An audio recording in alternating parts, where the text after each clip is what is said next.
Good afternoon. Welcome to our session this afternoon on salvation and shame. My name is Roland Hearn.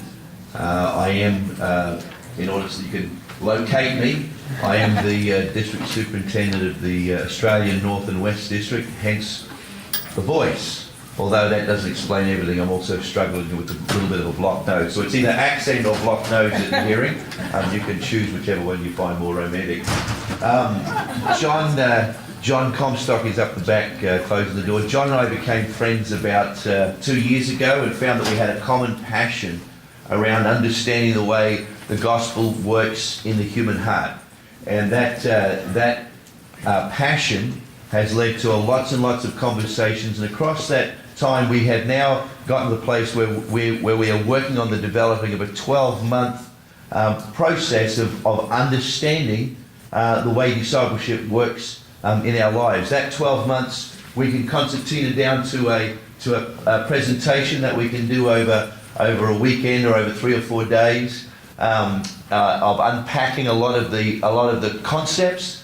And all of that we're trying to pack into this next hour. So there's big chunks that are being left out, and we're going to, by necessity, have to move fairly steadily through this. We hope that doesn't become disconcerting. We will pause for questions at the end, and if you have them, don't hesitate to ask. And of course, if you want, we would certainly invite you to engage in dialogue with us as we go forward.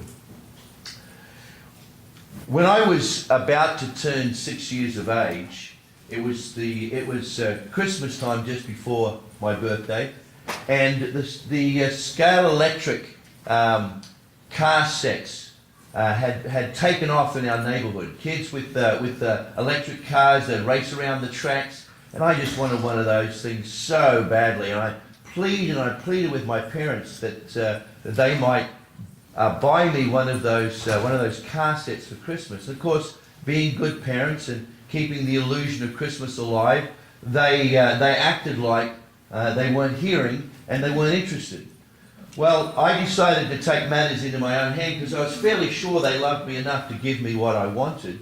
So I crept into their bedroom one day while they were both out, and I climbed up onto the cupboard where I thought they were keeping the gifts for Christmas, and I opened this cupboard door, and there, to my wonderment and amazement and sheer joy, was the object of my desire. The Scale Electric racing car set was sitting there in the cupboard getting ready for Christmas. And I closed that cupboard door and I climbed down, and as soon as I did that, this overwhelming sense of betrayal crept over my life. I knew I had failed the family code.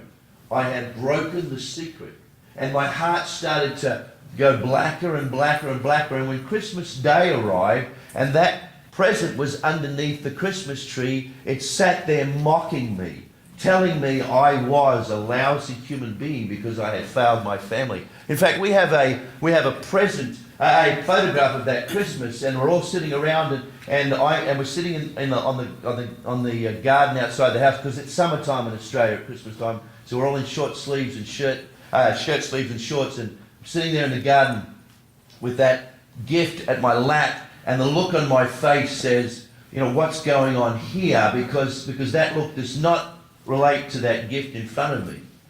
That feeling that crept over me in those days is something that I am sure that you are familiar with.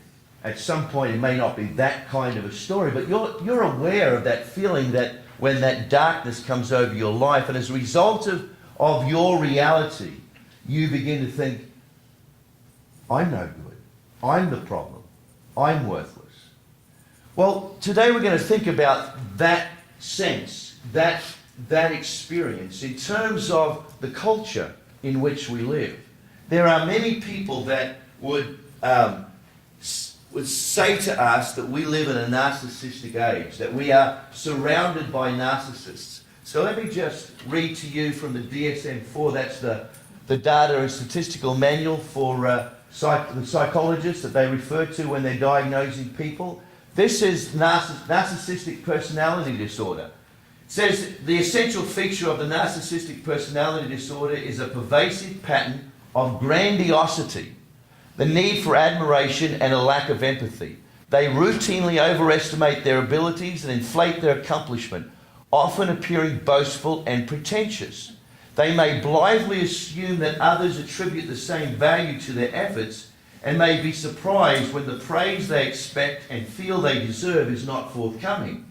They are often preoccupied with fantasies of unlimited success, power, brilliance, beauty, or ideal love.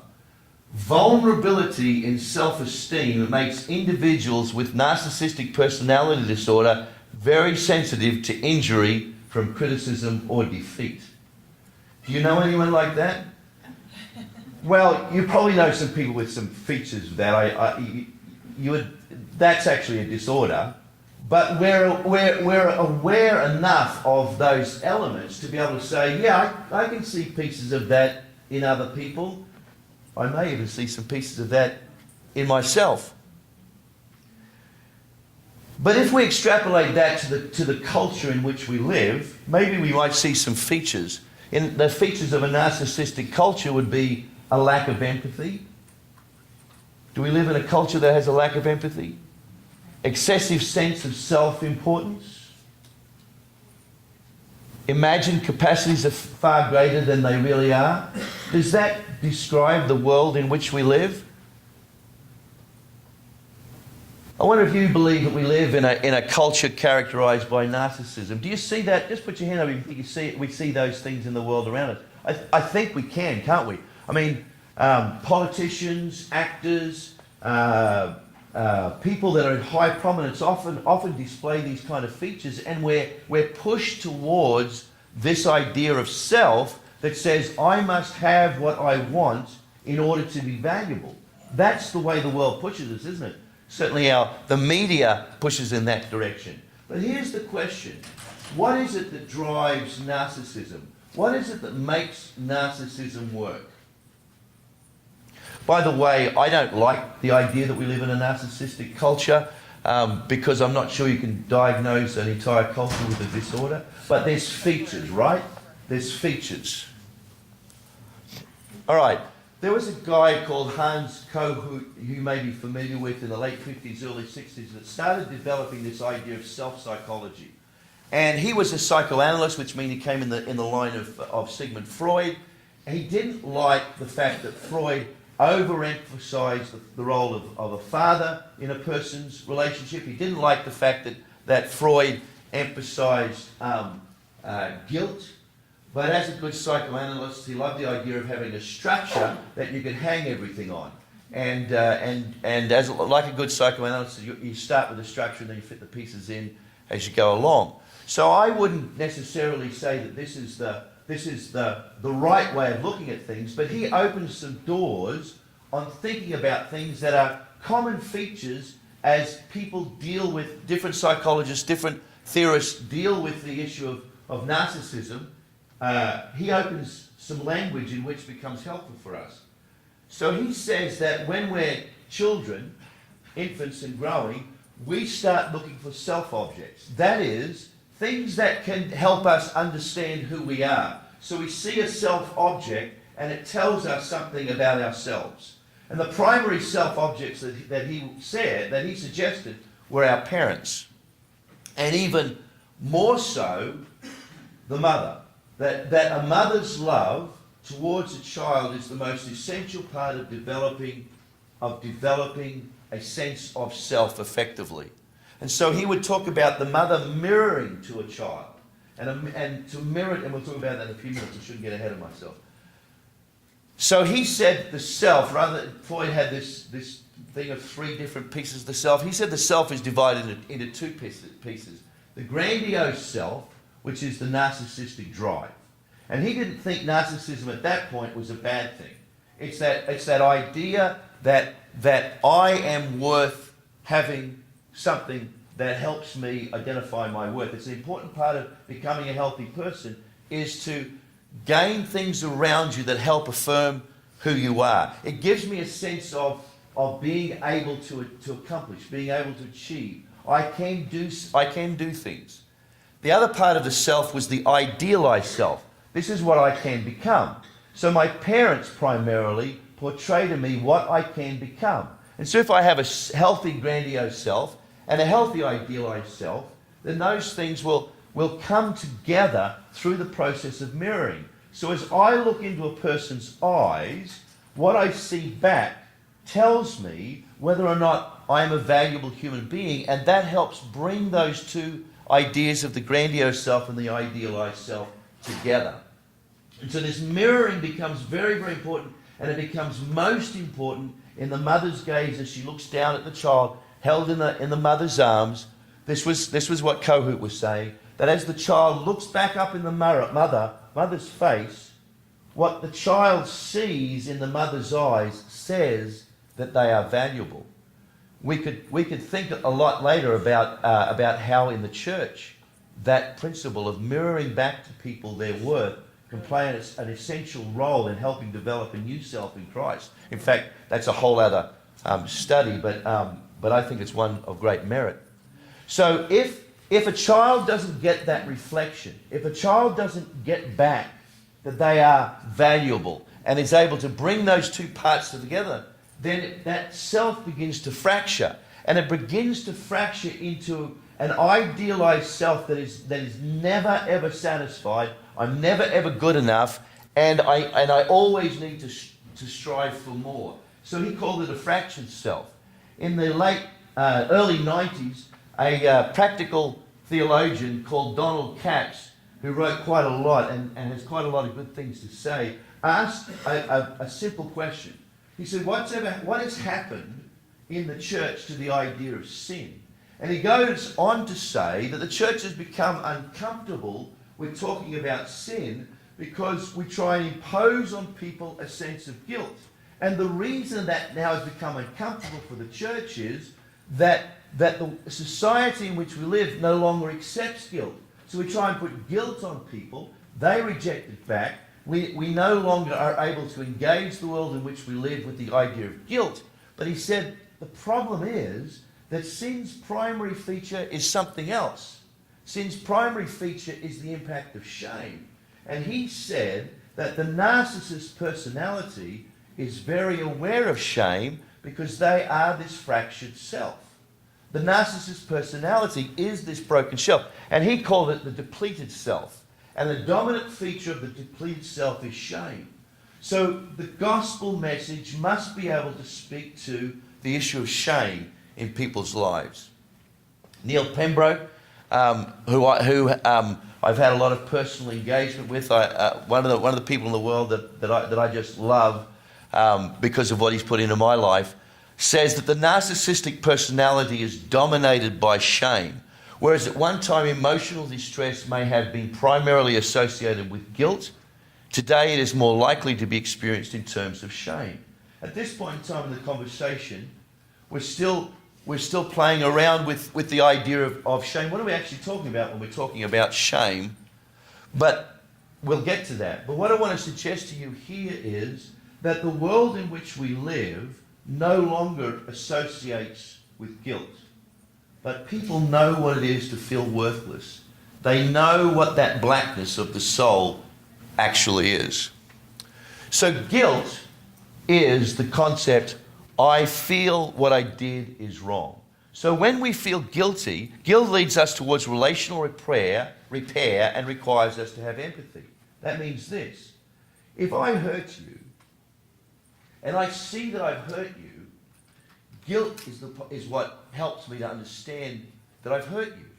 And guilt says, I'm sorry. The only way to deal with guilt is to say, I'm sorry. So in order to actually mend that relationship, I come to a person and I say, I'm sorry, I have done wrong. And there is relational repair.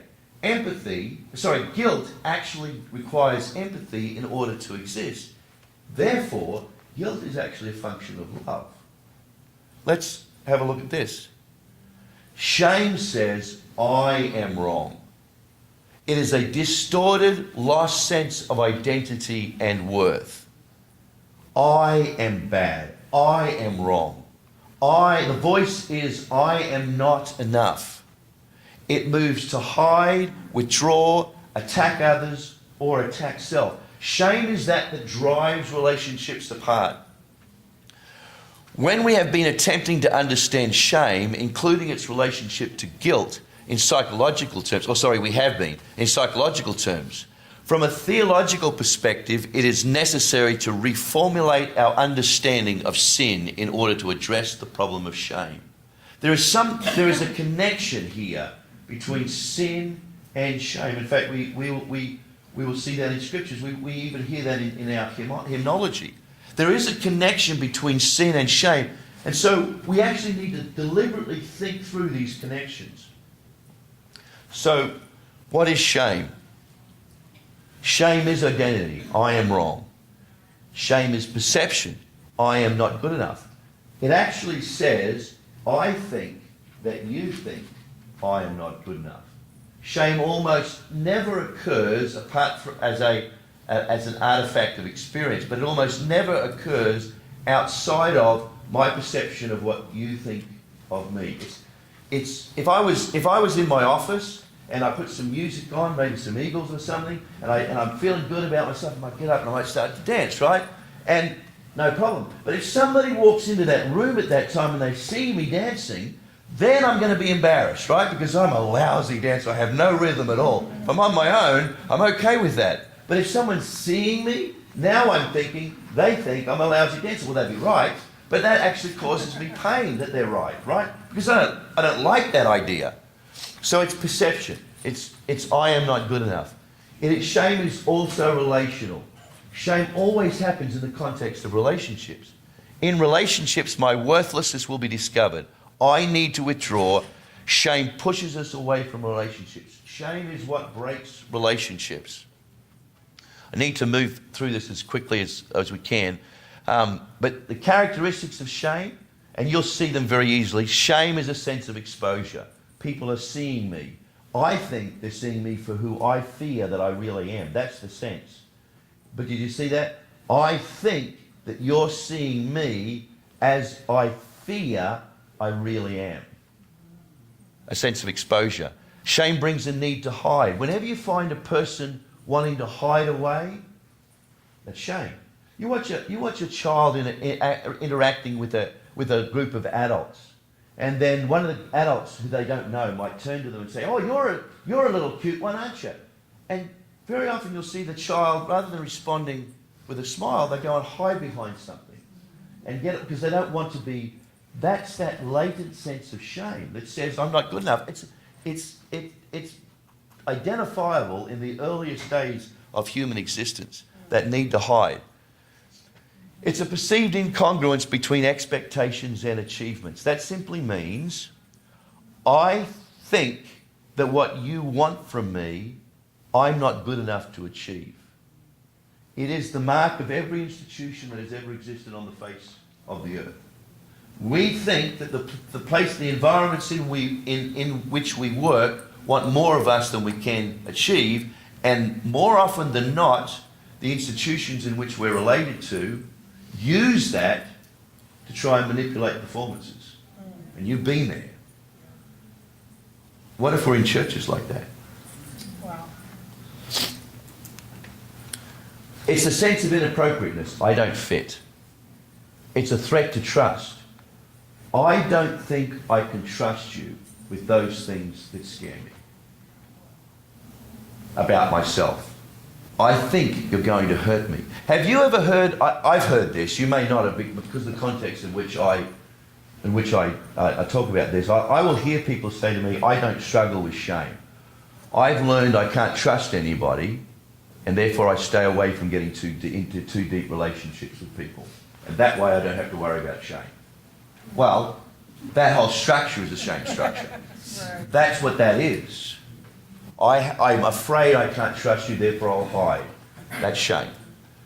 Contempt of self. That's pretty obvious. I hate myself. I want to die. I'm not good enough. Shame's profile. Let me go through this really quickly. Situational shame is being caught in a situation where we experience something that embarrasses us and causes us to feel out of place. Aesthetic shame is I don't look. So you look at me today and you say, man, what a sharp guy that is. It's like that. See, that's me overcoming my own shame that maybe I'm not dressed appropriately to being a presenter.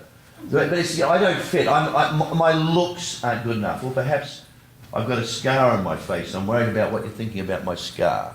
Or perhaps I feel like my hair doesn't go the right way. Or anything about my looks. You know what I'm talking about. I don't look right. And that's a set of saying. Inherited identity shame. This is where racism brings its ugly hand. It says you're inferior to me because of the context in which you're born. And a person buys into that. Because shame is always looking for that which tells me I'm worth less. And this is why racism can never be a part of the church. It is absolutely abhorrent to the Spirit of God. Because it buys into shame that is connected with the brokenness of humanity. And then, of course, moral shame. There are some that would suggest that shame has a good side to it. It's at this point that it happens because it tells us when we're wrong to fix it. I don't accept that. I think it's love that tells us when we need to. We recognise the shame, but it is love that says this can be resolved. This can be dealt with. It's going to be okay. So shame might prompt us to have those thoughts, but it's love that actually says we can deal with this. But anyway, that's moral shame is the shame that goes with behaviour that says it directly connects with guilt to that point. So let's look at the fall for a moment. Let's think about the fall. Prior to the fall, the first couple lived in a state of love that was free from shame. There is hardly anything that is more significant in the way that the scriptures unfold, or at least as much as in the identification of the first state of humanity with being freed from shame. Have a look, end of the second chapter of Genesis. It says, they were naked and were not ashamed. In our cultural context, we tend to say, oh, that's nice. They were naked, they were in love with each other, and they're beautiful, and why would they be ashamed? But for the Hebrew reader, to be naked was to be shamed. So we see Noah and his sons seeing him naked in the tent, and there's a shame experience there. We see David dancing before the Lord naked, and there's a shame experience. His wife breaks off their love relationship at that point in time. We see Jesus hanging on the cross naked and filled with shame. That's what the nakedness of Christ on the cross is all about. So when it says they were naked and they were not shamed, if he wanted to talk just about the idyllic circumstances, he could have described anything, the writer. Could have described anything. But by saying they were naked and they had no shame, is talking about their original state. They were shame-free. They did not experience that sense of worthlessness. And so the temptation focused on the disparity between their existence and the existence of God. It says you're a little bit less than God. And the idea of lessness comes in. And because the idea of lessness comes in, then the next thing is, can you trust God? If he's here and you're a little bit less, can you actually trust the one? Because if he really loved you, if he really valued you, then you would be up here. If you eat this fruit, then you will be up here. And I can deal with my lessness myself. That's the sin. I don't trust what God says about me. I can deal with my lessness myself. That's the temptation. That's the sin. And as soon as they sin, at the moment of sin, relationship became distorted. They hid themselves. Their relationship between each other became distorted. They covered themselves. Their relationship with God became distorted. They hid themselves away. They tried to hide. And it's a picture of humanity. They now become shamed. They are shamed. They are withdrawn. They are disconnected. They are lost. They are not good enough. They're very, very aware of their inadequacy. This was the reality of their new identity. The relationship with the Father was distorted. Their understanding of themselves was as inadequate. Our identity, the people that we really are, going back to Cohort's development of self, the way that we are intended to have an integrated self is actually through our relationship with God. We are born to be in relationship with God. That we are created for that. How do I know that? Well, God is love. And the one thing that we love more than anything else is love. We love to love. We really love loving, don't we? We love to be loved, and we love to love. Our whole lives gravitate towards love and the connected idea of worth. We are always looking for worth so that we know that we are loved. If you love something, you value it. So we're always looking for worth so that we know that we are loved. We are intended to be developed in that relationship of love. But it isn't. It's formed in relationship to loss. I no longer have that relationship. So my identity, the way I know myself, is formed in lostness. My identity becomes sin. It's brokenness. I am broken. I am not formed the way I should be. The broken relationship with God is our sin. That's what sin is. It's brokenness from God. It's my living out my brokenness towards you, my acts of sin, and it is my being of brokenness, my nature of sin, my relationship to God. So I become sin. So that experience of sin, that being lived out, is my shame. That's connected directly with our identity without Christ is an identity of sin, and that skews everything about the way we look at everything. And we carry that shaping of the way we look at the world throughout our lives. So I'm going to race through this, but we can identify shame in three areas. We can identify shame emotionally, we can identify shame psychologically, and we can identify shame theologically or ontologically, our being. I'm not going to say we're going to run out of time. So emotional shame is just the emotion, the experience of shame. Psychological shame is it's who I am. It has the capacity to destabilize relationships. We've already talked about that. As it begins to destabilize our relationships, it is becoming what the psychologists call toxic shame. Toxic shame leads us to develop defense mechanisms on the lighter side of the scale. Defense mechanisms on the lighter side to full-blown phobias as they develop. That's all a result of toxic shame. The theological, the being of shame, is my existence of shame. I am shame. I am broken. And that's a reality that in order to fully embrace the discipleship journey, we need to understand. It's the pervasive identity of inadequacy. It's the species-wide prevalence of worthlessness. You want to talk to anyone long enough, get deep enough in the conversation, and you'll find their worthlessness. It's mistrust, commitment in the first place to creating defense mechanisms, isolating relational barriers, and the creation of in and out groups. In and out groups are shame. I'm valuable, you're not. We need to be real careful in the church, because sometimes we say we're valuable because we're in, you're not valuable because you're out. That may not be the words we use, but that's the way we represent things. And in and out groups, so I go to a football match. I cheer for my team. I love my team. Oh man, they're the best team in the world, and I do. And I scream for them and they lose and I'm so disappointed. Oh man, they win and I'm hyped up and I'm identifying that's my in-group. That other team, they're the enemy. I hate that team. Oh man, I hate that team. And if you had any idea of my football context, you'd know how much I hate that other team. But it's so natural to us. Tribes, nations, we identify by in-groups and out-groups. We need to think about that.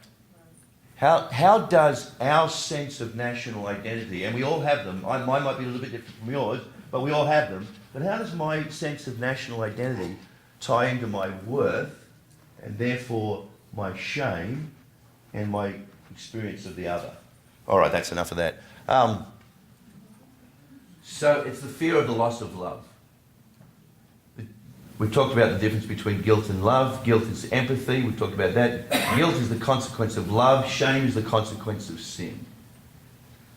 Guilt has little meaning for the narcissist, but they are constantly aware of shame. Shame is at least as real a product of sin as guilt. So in the church, we spend an enormous amount of time talking about guilt. We don't talk a lot about shame, but I hope I've shown you enough to say that they are at least on the stage together. Love always moves us to deeper relationships. Shame always moves us further apart. Always. Love always moves us deeper. Shame always moves us apart. Think about that last relationship that you had that broke. See if you can find shame in that brokenness, because you will. Love frees and heals from shame. This is the part of which I am convinced more than ever. We have a theology of love. Our theology, our Wesleyan theology of love, is an adequate response to shame. And John is going to unpack that a little bit for us.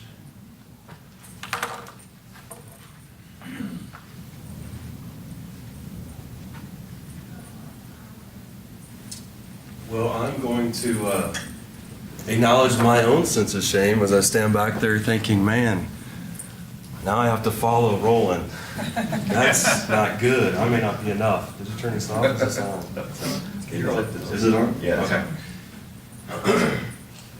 I want to spend a little bit of time unpacking a little bit more of what he talked about. And we're going to try to do this from a context of, I want you to think about what it looks like to communicate the gospel of Jesus Christ. So who is this God that shame does not allow us to actually come to be known by? Because shame is relational disconnection. The question we have to ask ourselves as we think about shame in the lives of people where that is internalized is, what do you really believe about God? Now, that's really tricky, and I think it's tricky because in this room, we don't live in a shame-honor culture. If we did, we'd probably be a little more aware of shame within ourselves as we typically are. But the truth is, we tend to actually get so accustomed to the voice of shame, we don't always recognize it inside of ourselves. So the question becomes, can we have that own awareness to ask ourselves those reflective type questions about who it is that I believe God really is, and have I allowed God to be God as God has been revealed in and through Jesus Christ, not as my shame would have God be. That's a much different thing. I want to illustrate this with Jeff Jackson. Jeff Jackson is a friend who was at an addiction ranch in Tennessee. It was an inpatient facility.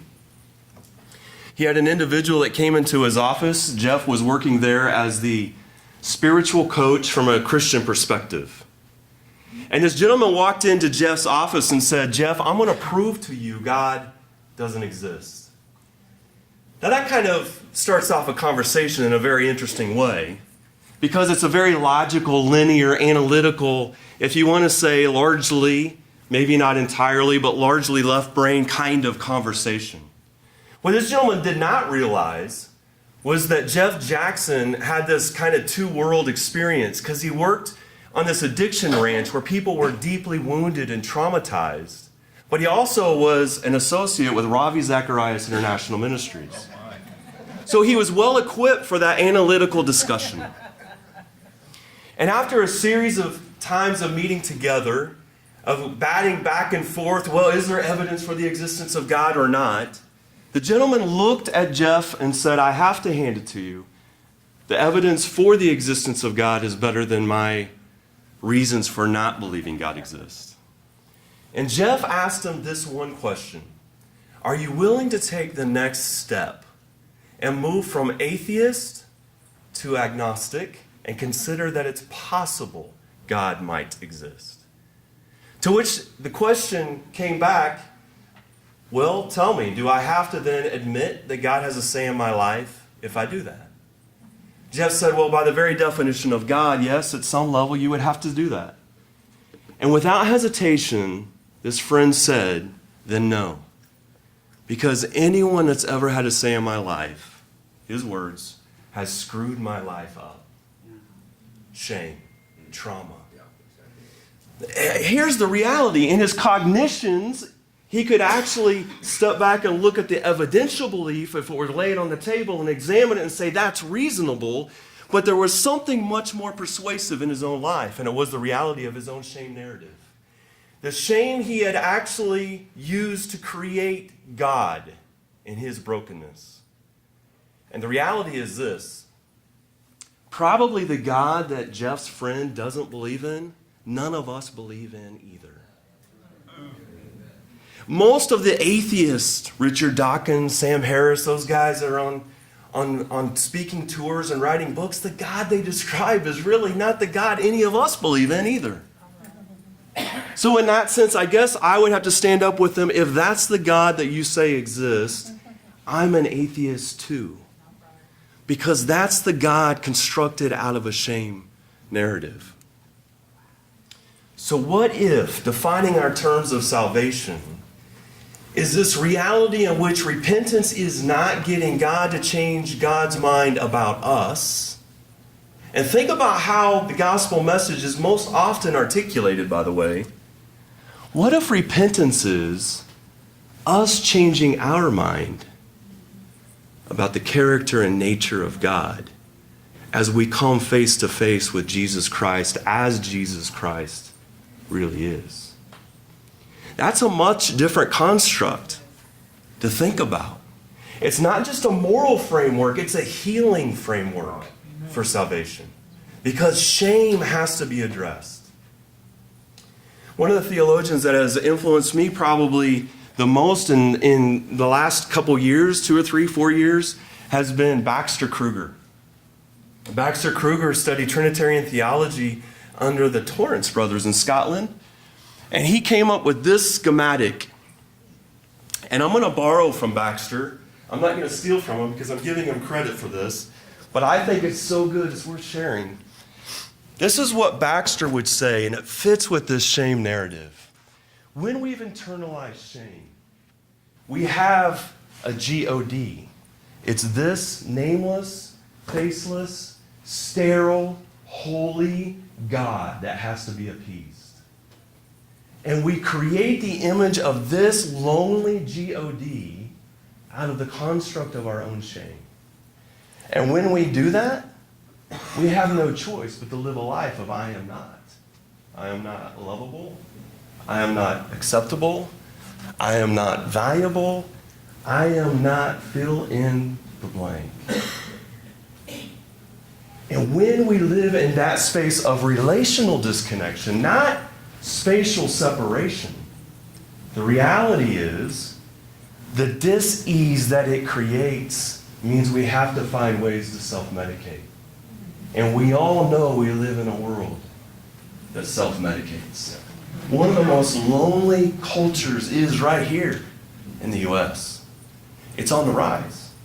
We have to ask ourselves the question, why? So here's the thing, that when we self-medicate, we're going to use certain tools. We can use pornography. We can use drugs.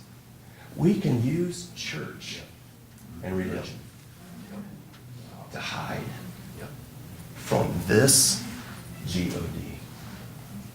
But what if the call of the gospel of Jesus Christ is this? Is that before you were ever born, you are already in. Because he associated us in Christ before the fall of the world. Jesus is God's mind made up about us. Repentance is not God changing his mind about us, but us changing our minds about the character and nature of God, confronting the G-O-D that we created out of our shame. What if he always knew in his love that he would present us again, face to face? You know, one of the markers of shame is a lack of eye contact. You want to know if someone's feeling shame and you're having a conversation with them? They won't look at you in the eyes. They'll look aside, they'll look around, they'll look down, and most often heads droop. And this is saying face to face, eyeball to eyeball. You don't think that's a shame construct? Of course it is. It's God dealing with the shame. He is the architect of our design. His heart dream realized. Here's the question. The gospel of Jesus Christ does not start in Genesis 3. It starts in John 1. In the beginning was the Word, and the Word was God, and the Word was with God. And the truth is, this God is love, but it's not selfless love. We don't selflessly love. It's self-giving love. If you have selfless love, you have no self with which to love with. God's love is other-centered, self-giving. Because this is the construct of who God really is. It is John 1. In the beginning was the Word, and the Word was with God. And when it uses that language, it's saying that Jesus was face to face. He was cross with God himself, eye to eye. And the invitation of salvation in the narcissistic culture is don't go there, come into this. In fact, it's not even come, it's we'll go inside of that. And the reality of a repentant heart is accepting your own acceptance. Can you do that? The question isn't whether or not you're forgiven. The question is whether or not you can accept your acceptance. You're already forgiven. Jesus on the cross said, forgive them for they know not what they do. And the question becomes, who's the they? And which one of them prayed the prayer? This becomes the whole context of the salvation message. I'm going to skip some of this for the sake of time. But I want us to catch this, and I apologize for my voice. But we are image bearers. I do love what William Paul Young says, that the reality is, and this is a great way to think about holiness, is that holiness is when the way of our being is matched by the truth of our being. The truth of our being is not in the world of I am not, it is in the world of I am beloved. That's the definition that we find, the ground of being inside of ourselves. So I want us to think about image bearers, what that looks like to be an image bearer. And how the architect of our own design is this relational space that God is asking us to participate in by thinking about this video. And when you watch this, I want you to think about the mother. Because what we're about ready to see, if you haven't seen this already, is it's a still face experience. And I want you to be thinking about this. When the baby experiences the mother with still face, I'm suggesting, and we're suggesting to you, that what most people are experiencing is a God like that, still faced. Watch the reaction of the baby. Babies this young are extremely responsive to the emotions and the reactivity and the social interaction that they get from the world around them. This is something that we started studying 30, 40 years ago, when people didn't think that infants could engage in social interaction. In the still face experiment, what the mother did was she sits down and she's playing with her baby, who's about a year of age. I'm like a girl. Oh. And she gives a greeting to the baby gives a greeting back to her. Yeah. This baby starts pointing at different places in the world, and the mother's trying to engage her and play with her. They're working to coordinate their emotions and their intentions, what they want to do in the world. And that's really what the baby is used to.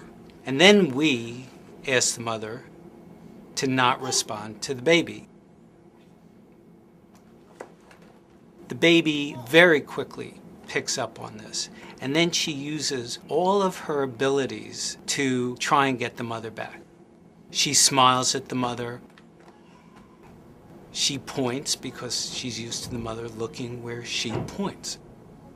The baby puts both hands up in front of her and says, "What's happening here?" She makes that screechy sound at the mother, like, come on, why aren't we doing this? Even in this 2 minutes, when they don't get the normal reaction, they react with negative emotions, they turn away, they feel the stress of it, they actually may lose control of their posture because of the stress that they're experiencing. okay? Okay. I'm here. And what are you doing? Oh, yes. Oh, what a big girl. It's a little like the good, the bad, and the ugly. The good is that normal stuff that goes on, that we all do with our kids. The bad is when something bad happens, but the infant can overcome it. After all, when you stop the still face, the mother and the baby start to play again. The ugly is when you don't give the child any chance to get back to the good. There's no reparation, and they're stuck in that really ugly situation. I want you to think about that baby, and when the baby pulls away and turns the head, that's a form of hiding. Trying to hide the face.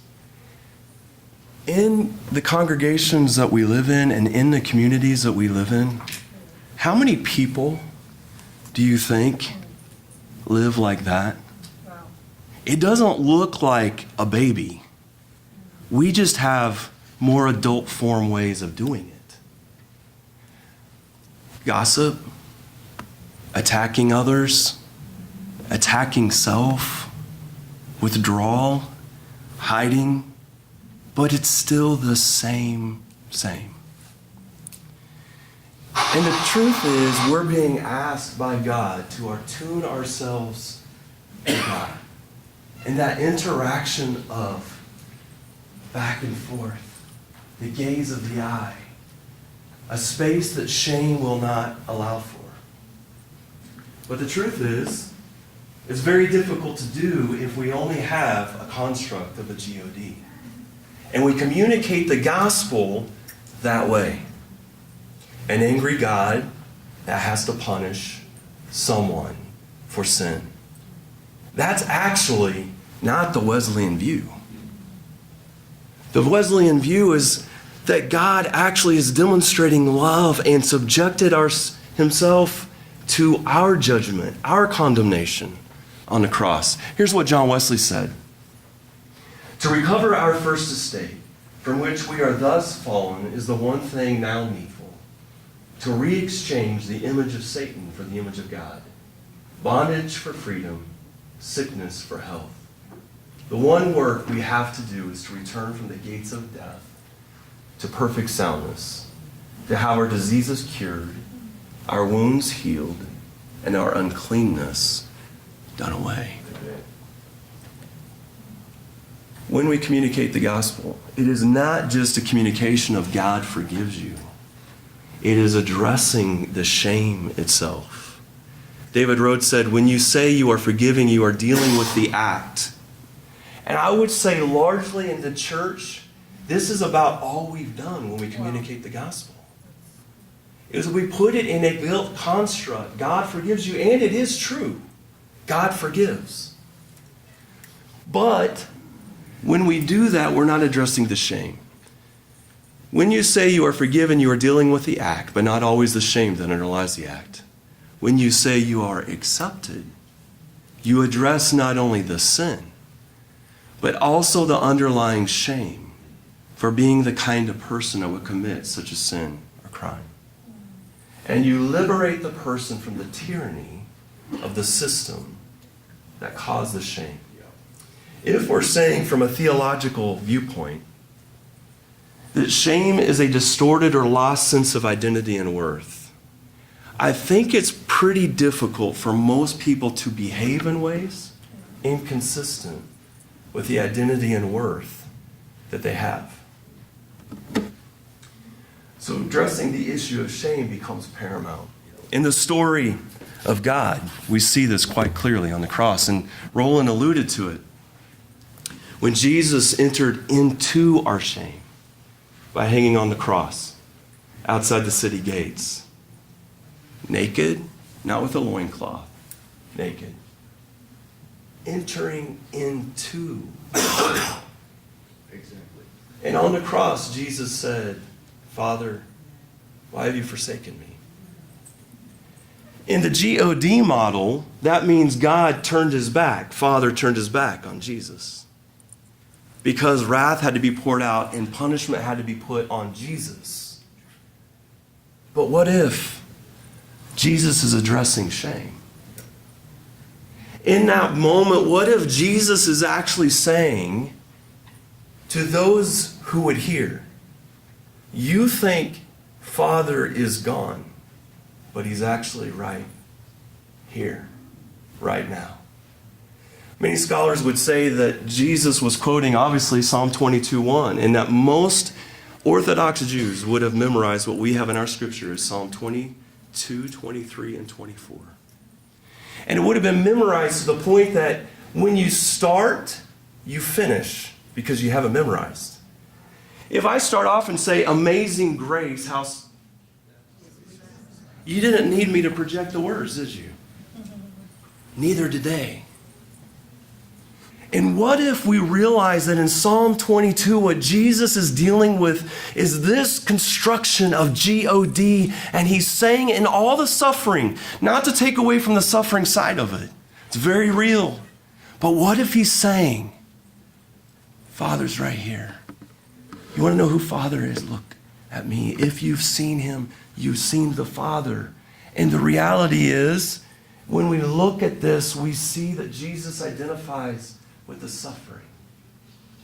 And if you read Psalm 22, despair moves to presence, not abandonment. And then you get into Psalm 23. Even though I walk through the valley of the shadow of death, I will fear no evil, for you are with me. Wow. Jesus inside the shame.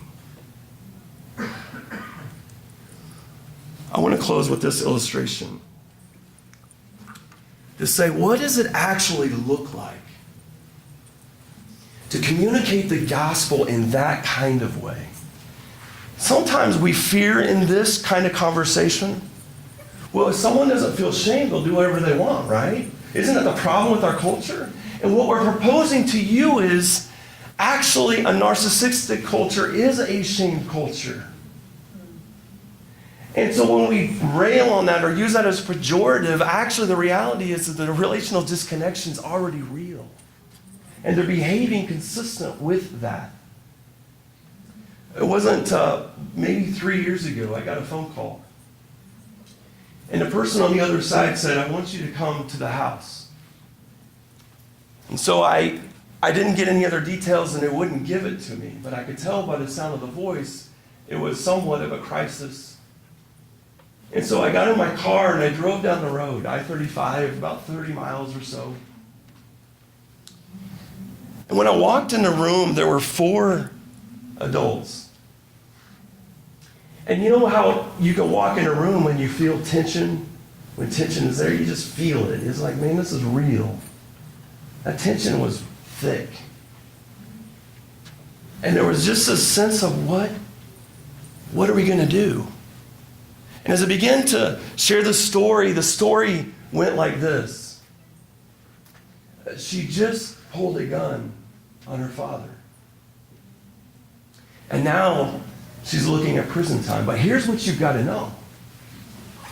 This is a person who's hardly ever had a speeding ticket. So to say that this is what has happened is kind of like, wow, how did this happen? But here's the truth. If you know the story, she was abused by her father. And what happened was they got into a conversation and they got a little heated. And in the heat of the moment, she pulled a gun. And here she sits. And I said to her, are you willing to relive the experience? Now here's the easy part. The easy part would be to say, well, do you know that what you did is wrong? I don't need to say that. She's already feeling the shame, the guilt. I could say just simply, hey, ask God to forgive you. But the question is, how do you get Jesus inside of that? I said, can you close your eyes? Are you willing to relive it? And she said, yes. And this took about 45 minutes. And I said, I want you to just take some deep breaths. and relax. And become present in the moment. And I want you to begin with where it all started when you pulled the gun. And slowly we went through it. I said, what did it sound like? What did it feel like? What was it smelling like? And it took a lot of work for her. And we got down to the end, and I had one question, and one question only. The question was, do you see Jesus in the room? Do you know what her answer was? No. No. No, because G-O-D is never present in our brokenness. Because G-O-D never wants to know us. Always demanding that we know G-O-D, but never knowing us in our brokenness. And I said to her, he's there. You have to put him in the room. He is there. Can you do it? And she did. And then my next question was, can you tell me what his face looks like? She said, he's angry. He is so mad. I said, he's not angry. I promise you he's not angry. I want you to look closer in his eyes. Shame. I want you to lock eyes. You have to lock eyes. Do you see the tears? He's there. He saw it all. But the tears are coming down. She finally got there. I said, oh, do you see him open his arms?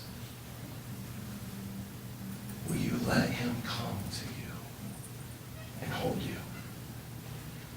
And she struggled to do it, but she did. And when Jesus got there and held her, I said, do you hear him say, I will never leave you or abandon you?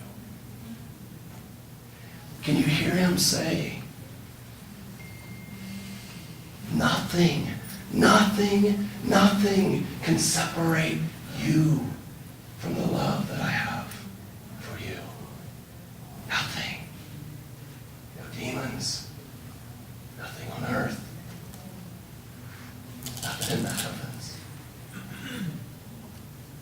What does it feel like to have Jesus hold you? Is your head on his chest? Do you hear his heartbeat? Do you feel the tears drop on your head as he holds you? It's the healing of shame. And I say, without cognitions, she, through that process, repented. Yeah. Because she had a change of mind about who God is. God's actually inside the brokenness, wooing her with love, addressing the shame. That's what we're after. Yes. I don't know where we're at on time. We got 1 minute. So do you have Q&A? Can we go and do some Q&A? And if you want to leave, you can leave. But if you have questions, we'll take questions or comments or concerns or criticisms. If this criticism, you should stay. Is there any questions? Walk us through that selfless, love can't be selfless thing again. You know, that love can't be selfless because without a self you have no love. Can you do that? Well, other than what you just said, I think that's about what I can say. I think the challenge is that it's easy for us to almost communicate shame by saying that love is selfless when we're image bearers. Yeah. How how do you love if you have no self from which to love? It's not selfless love. Now, I get the spirit of what is being said, and what is intended. But the reality is that we are to love out of other-centeredness. And narcissism, relational disconnection, looks like selfishness because it is a world of one. So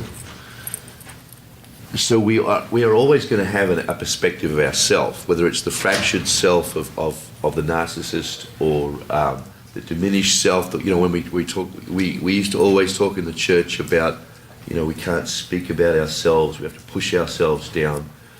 Well, we have to abandon our self-construct. So when we abandon the self-construct, we engage a construct of self that is embraced by Christ. He becomes our image, and so then we love out of that self. So there's still a self. There has to be a self. There has to be a sense of who I am in order for me to be able to love. That's what we're getting at. I've heard preachers preach Judas and Peter, and using that in context. Would you use that in context of the narcissist? Yeah, that's a good question. That's really good. One of the really wonderful things when you start breaking open the scriptures in terms of love and honor on the one side, and shame and sin on the other, is you start to see things like that. And so you can see Peter sins, but he becomes vulnerable to the love of Christ. Shame will not allow us to be vulnerable, and so the sense is that Judas could have repented and found forgiveness, but his shame blocked that process. That's a very valid question. I think that I like that. Yeah. You said you do this in a weekend. How do we get in touch with you about that? You can get in touch with John through. We'll give him the. My email address is jcomstock@nazarene.org. Roland has about 8,000 miles to go, so that's There's no quick trip for him, I guess. But there's no boundary that can't be overcome eventually. But so what we would try and do in a weekend is unpack. There's a whole lot more stuff that goes with that. But in doing that, because the influence of shame is to hide, we would be very uncomfortable with just unpacking it over a weekend and then abandoning people. So there would be this, that when we do it with people over a weekend, we like to try and connect over a period of time that allows them to unpack that over a period of time. But we're very open to engaging in that process, however we can work that out. But if you get in contact with John, that's probably the easiest road. Say that email address again. jcomstock@nazarene.org. We can have a conversation, see where it goes. Yeah. How do you view the biblical reality of ultimate judgment as it relates to communicating the gospel in this narcissistic culture? That's a loaded, well, not a loaded question, a big question. One of the problems is, and what pushed me to say loaded in the first place, is that ultimate judgment is a construct that we've imposed our perspective on, and our perspective has been distorted by shame. I challenge that biblically that is not.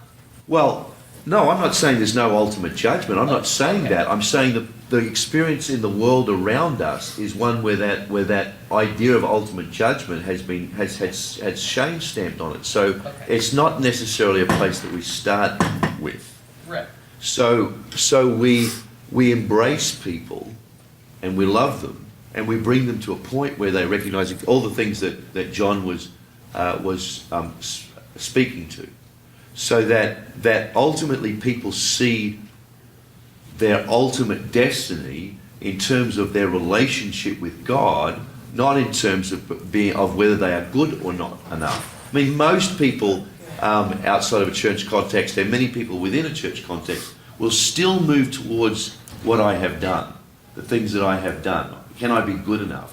And so if I can just do enough, and in fact, even within a church where we believe in saved by grace through faith, we still impose an enormous amount of expectations on people in terms of what they have to do. I mean, I was in a church a few months ago, where the pastor said, Hey, you guys, you need to come to Sunday school. You know, Jesus will be happy if you do, with you if you do. He won't be happy with you if you don't. So come to Sunday school. But that's shame. And it's about performance. It's about getting God happy with us. And so we have that overlay when we speak about... So if we want to speak about eternal destiny and eternal judgment, let's walk with people through the issue of love and grace and acceptance and see eternal destiny in terms of a continuum of grace, because that's actually what we believe it is. We believe grace starts working in a person's life at the point of conception. And grace walks with them all the way, long before they ever know Christ. God knows them and is wooing and calling to them. And people are in a relationship with God that is formulating long before they're even aware of it. And it's that continuum that goes all the way into glory. Can I ask a follow-up question? Yeah, sure.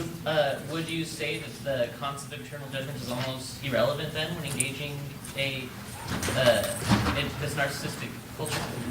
In terms of the starting point? Well, no, not the starting point, but does it play into... Ultimately irrelevant? That's a tough question.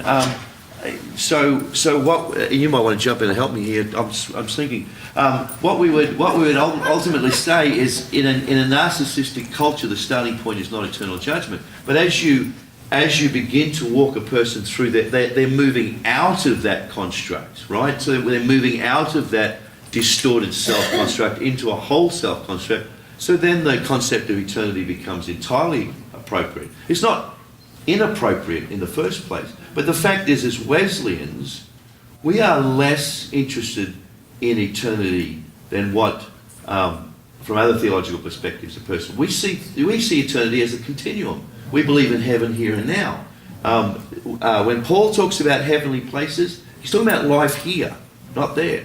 So in our theological construct, we've already decrease the intensity at which we focus on eternity. Eternity is the continuum of our reality now. So it's not irrelevant. So I wouldn't want to be back in the corner where I'd say it's irrelevant, but it's a product of where we are now, and that's the way we want to talk about it. The problem is, in most evangelical construct, eternity is the starting point. Right. And as soon as you start with eternity, you are buying into a person's shame narrative, and we've been perfectly happy to do that. You're a sinner, you're worthless, you're going to hell, you're a worm. We sing about it. For such a worm as I. You're a worm, you're worthless, you're going to hell. Now let me tell you about Jesus. You'll still be worthless, but you're going to heaven now as a worm. And that is the way we talk about it. Yes? I was thinking, I'm a worship pastor, and I was thinking about the implications of the face-to-face time for how we structure our worship services.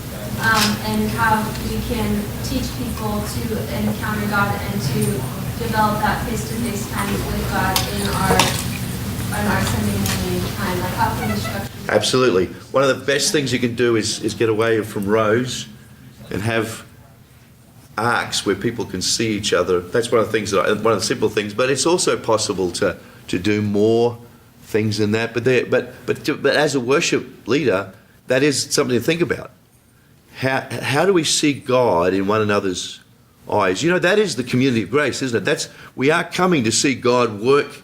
Well, even as people engage themselves with God, I think that usually, if they think they're just directing praise upward and not realizing that there's face-to-face time with God. Right. Yeah, absolutely. Helping people to realize that worship is face-to-face time with God. That's what you're saying. Yeah, absolutely, 100%. Why don't you take this from me? I want to say something just about the judgment thing. We'll leave. If you guys need to go, feel free. Don't feel shame about walking out. The issue of judgment, and this I don't want to pretend that I'm not an expert. Okay, I don't come here as an expert. I come here as a broken person on my own journey. So much of this is just my journey with God. Okay. But when I think about judgment, here's the reality. Judgment in Scripture is both krino and krisis, right? And sometimes where we see the word judgment translated judgment, it's krisis, from which we get the word crisis, which is the idea of discernment. This right here is a moment of judgment, crisis. G-O-D is my reality, but this is who God is revealed in and through Jesus Christ. That's crisis. What am I going to do?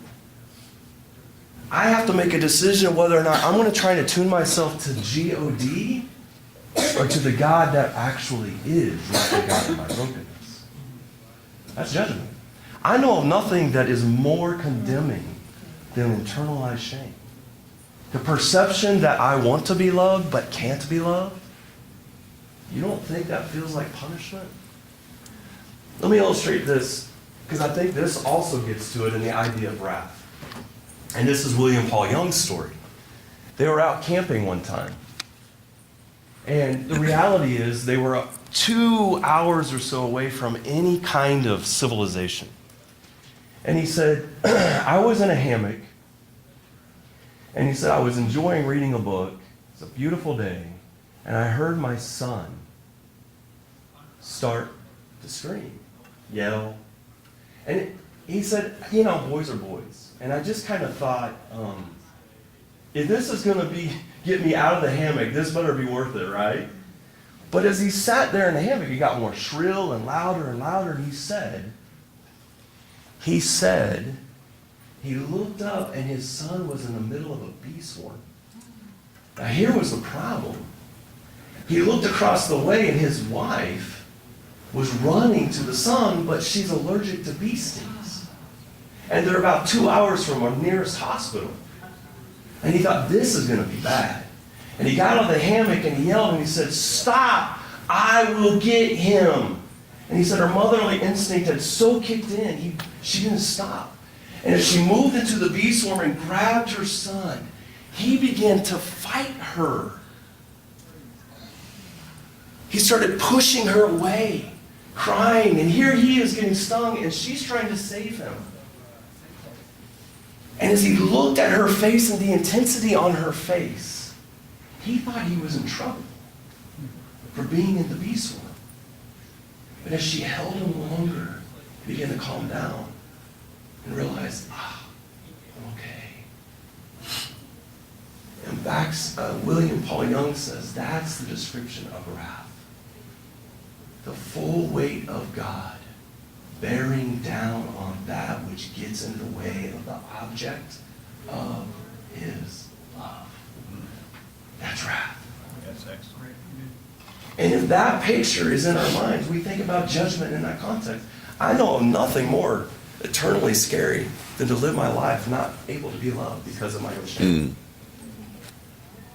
The reality is that is a true reality that we live in this world.